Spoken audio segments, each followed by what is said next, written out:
Hi everybody, Merry Christmas. I want to send you something personal from me. And if I could see, all my little Christmas decorations are falling down. I was trying to make the perfect set here, but Mandy, you'll probably remember when we made these with Sarah. These are the little snow guys. And my reindeers. And there's Santa Claus.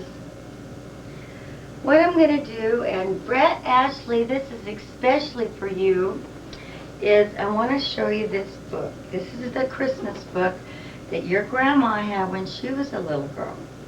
And when you open it up, it actually has Christy Severson's name in it.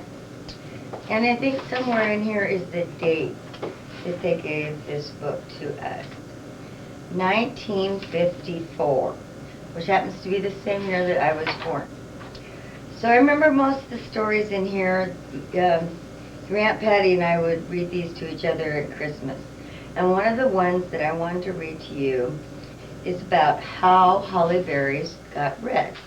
It would have been nice if I would have looked for this prior to bringing out the book, Why Holly Berries Are Red, page 217. So, sweetie pie, sit back, and Grandma's going to read you a story of how holly berries got their color. And this is a picture. You notice that the pages are really old. This is a real old book. Well, it's old design. It's 46. Why holly berries are red. Ho hum, said the holly berries. It was the day before Christmas. Excuse me, honey. And all the air was soft with big flakes. The afternoon looked so gay and fresh that the holly berries were hopping on their branches like sparrows instead of sitting like proper berries. At that time, holly berries were white instead of red. And of course, when they hopped up and down on their twigs, they looked like very small popcorn popping. The dark green holly leaves were smooth and flat instead of prickly. Holly looks very different now from the way it did then. Ho hum, said the holly berries again. At last, Hop the Most High, the hoppiest berry of all, said, Ho hum, we can't be expected to stay still when it's snowing like this. I'm going to Santa Claus. Hoppy, you wouldn't dare. Why? Why? I would dare. About a holiday for us, said Hoppy. You can't do that, cried the others.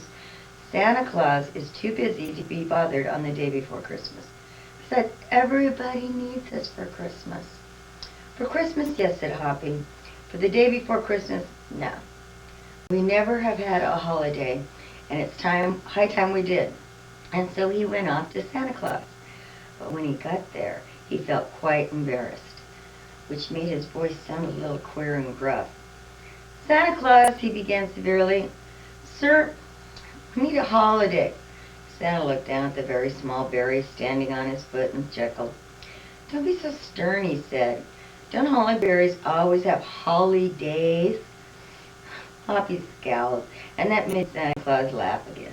Tomorrow's Christmas, he said, and that's the best holiday of all. Sir, said Hoppy, we have to sit still till then, but today we could run in the snow. Please, Santa Claus. Santa Claus hesitated. What will people do without holly, he said. They're too busy to notice we're gone on the day before Christmas. They're shopping and wrapping things up and all. Please, let us go, Santa, said Hoppy, hopping about quite astonished because Santa Claus was actually listening to him. All right, said Santa Claus suddenly. You've always been good little hollies, and you may have your holly day. Scat! Oh, Santa, cried Hoppy, trying to hug him, which was hard to do, and practically impossible for a hollyberry. For just the afternoon, mind, said Santa.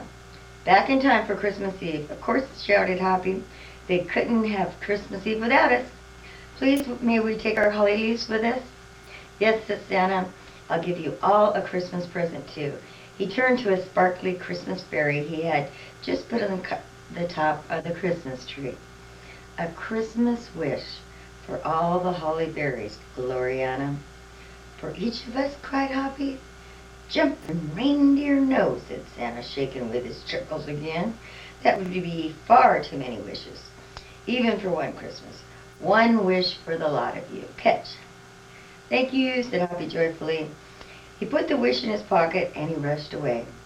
Don't forget to be back for Christmas Eve, Santa shouted. When Hoppy told the rest of the hollyberries what had happened, they cheered loudly.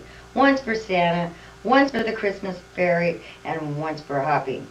They started off dragging their leaves behind them. For what they had always longed to do more than anything else in the world was to slide downhill, and now they could. Without any trouble, they found a long, smooth hill and were soon coasting down it with their flat green leaves. Only, as they had never coasted before, they kept running into things that stuck up through the snow. Soon the leaves weren't nearly as smooth as they had been. Hoppy felt a little worried because he had not told Santa why they wanted the leaves, but he was not worried enough to stop sliding. "Whee!" said Hoppy merrily. "Whee! Whee!" cried all the other berries, and their voices sounded like tiny sleigh bells. Down on the road below, they could hear real sleigh bells, and children were singing carols somewhere. They slid and slid, and were as happy and as noisy as small berries could be. And then suddenly Hoppy said, "Listen." They stood and listened. They heard a small sniffle and a large choke. Someone somewhere was crying. And Grandma is coughing. Still smoke. "I'm behind the hill," said Hoppy. Leaving their sleds, they ran to the top of the hill and peeped over to the other side. There was a large oak tree, and close to its trunk was a tiny boy with a big red muffler. He was huddled up and crying. "Boy, why are you crying?" asked Hoppy. But the little boy didn't hear him. "All together now," said Hoppy, and all of them shouted together, "Little boy, why are you crying?" The little boy looked out from his muffler. "Who are you?" he said. "Hollyberries," said the berries. "The first hollyberries that ever went sliding downhill." "Why are you crying?" "No Christmas presents," said the sad little boy. "Mother and Santa couldn't bring us any this year. I came out to see if I could find something for Mark and Tom and Christabel. I'm Timothy, and for Mother and Aunt Maud and Great Aunt Miranda, the great-grandfather and Cousin Bartholomew. But the snow's too deep, and I can't find a thing." He began to cry again. Hoppy looked sad, too. He stood there thinking. Then he brightened. "Follow me," he said to the other berries. And they all marched behind the big oak tree. In 2 minutes they came all out marching again. "Little boy," said Hoppy, or rather Timothy, "Santa gave us a wish this morning, but all we could ever want to do was slide downhill, so we want you to have the wish of a Christmas present." He slipped the wish into the little boy's hand. "Splendid!" cried Timothy, all aglow. Then he shook his head. "This would only be for me, not for Mark and Tom and Christabel." "Wish for something you can all play with," said Hoppy. "But there's Aunt Maud and Great Aunt Miranda and Great-Grandfather and Cousin Bartholomew," said the little boy, gulping. "You're a nice boy," said Hoppy, "but you aren't very good at thinking."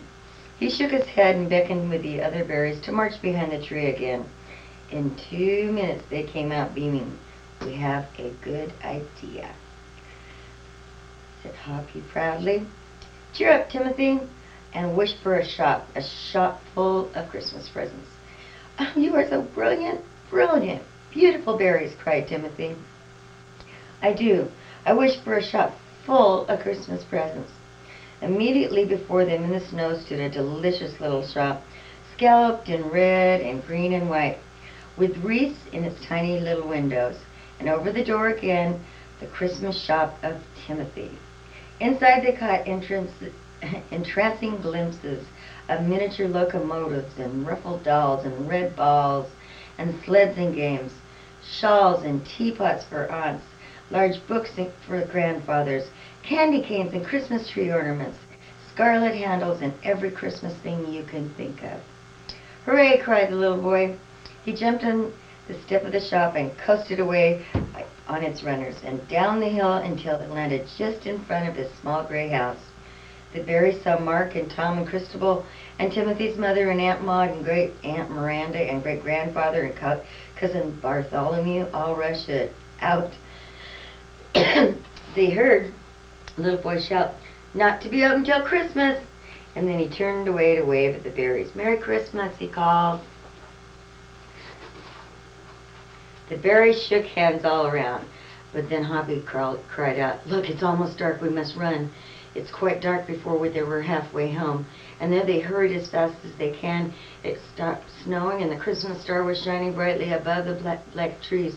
They couldn't help feeling happy on Christmas Eve, but they scurried along singing, "God rest you, merry gentlemen," which they had heard that afternoon. And coming very loud they heard, "Let nothing you dismay," when they thought how late they were. But they felt ashamed when they saw Santa Claus waiting for them. "You're late," he said sternly. "You promised to be back in time for Christmas Eve." "Sorry," the berries murmured meekly. "And look at your leaves," said Santa Claus, "all twisted and prickly for running into things. And look at you.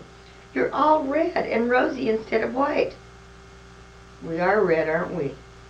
"Now that must be from running and sliding downhill." "We gave our wish to Timothy." They told Santa Claus all about Timothy. "Oh," said Santa when they finished, and they could see that he wasn't angry anymore.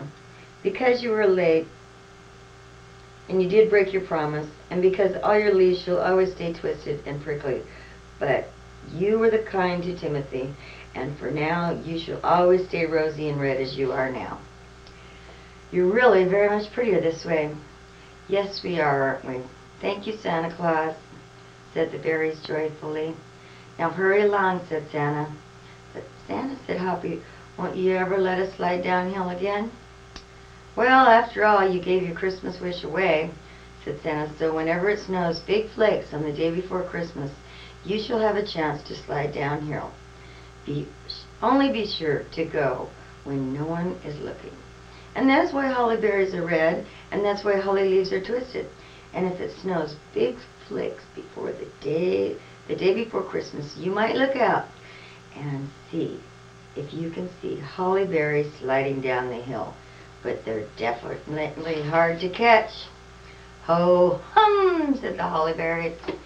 Hope you enjoyed that. I wish I could be home. I don't want to get emotional. I love you all very, very much. And have a happy day. Bye-bye. Love you. Ho ho, Merry Christmas. This is Scott and Brandy. Scott is the president and my boss, and Brandy is his wife, and she actually runs the whole business here. And these are also the people that were nice enough to invite me to their house for Thanksgiving. And I knew you were really excited that I had a place to go. You can just thank these guys for it. Merry Christmas! Merry Christmas, children. This is Sherry Berry. She's a little southern girl I always tell you about that sweet talks the pants off of these debtors with her southern accent. Sherry also came over and helped me move. She's one of the very few people, and her kids like me. Go figure. So Sherry... They love you to death. They don't like you. Sherry, you want to say Merry Christmas to my family? Merry Christmas, everybody! It's probably Mandy and Seth and... Sorry, she's shaking, holding the camera. I'm probably going, me. and Nathan and Brett. Bye. Bye. It should be at my desk. This is Becky. Pleasant Becky. Becky, happy to be here, Becky. Becky just came on board. She works right next to me, so she knows that I'm totally insane. Not the word for Terry. Now remember, this is my children. Anything you'd like to say to my kids? Merry Christmas. Happy New Year. Great, thanks. This is what I'll be doing at work for the next couple days. See my reindeer hat? I get to go out and deliver our gifts to our clients. What do you think, guys? Is this me or what? Then push the button. This is my very best friend in the whole world. Her name is Janet. She takes really good care of your mom. Guess what? She's been out of Pennsylvania. Quite. Janet is an accountant by day, and she works with me at Lone Star by night. You want to say hi to my kids? Hi, kids. Do you want to say anything about your meat? Yeah, my friend Terry, she's awesome. I'm glad she's here. She's not coming back. She's gonna come back to visit. Want to say Merry Christmas? Merry Christmas. And to the grandkids. What's her name? Oh. It's a girl, right? Yeah, her name's Brett Ashley. Hey, Merry Christmas, Brett. I hope you like your story that your grandma did. All right, kiddos, I'm going to show you my work outfit, and that's going to be about it for this tape. Yeah, and this is your mom in her work outfit. The big old Lone Star outfit. This is what we got to wear when we go to work. But let me tell you, I love it. I absolutely love it. And she does a darn good job at waitressing. Yeah, I know something I'm good at. She's as good as I am. And that's good. Okay. Well, kids, I'm going to wrap this tape up. I hope you enjoyed it. It's a little sketchy. I haven't used my camcorder for a year and a half or so. I hope you have a really Merry Christmas. I wish I could be with you, but this is the best thing I could come up with. So, happy holidays, and I'll be calling you. Bye-bye. And what would a Christmas movie be without the pooter? Coyote, want to say hi to everybody? She's pouting right now because Mom's going to work and she don't want me to leave.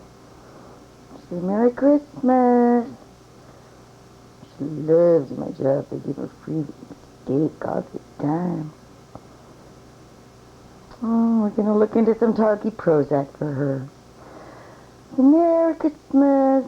It's drop dead, Mommy. I don't want you to go work. All right, kids. I got to get this in the mail, so... I love you very much. Think about you every day. Merry Christmas. Bye-bye.